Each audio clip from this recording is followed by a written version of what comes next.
Hey there nerds! Today we're going to talk about Gdevelop's tag feature, the organized gamer's best friend. With tags, you can easily find and filter your game assets like a pro. No more endless scrolling. Like, seriously though, stop.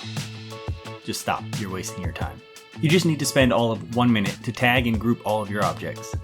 Simply click on the 3 dots to the right of your object, click tags, hit add/edit tags, and type in your new tag name, weapons. Then simply repeat. Except with the added benefit of your tag name already being created. Just click on that name and you'll see the check appear. Now go down and add all objects that should be tagged together. Now next time you need to work with your weapons group, simply filter down your objects so you have a list of only the objects you're working with. Now I can easily go through and add the tween behavior to every object on my list.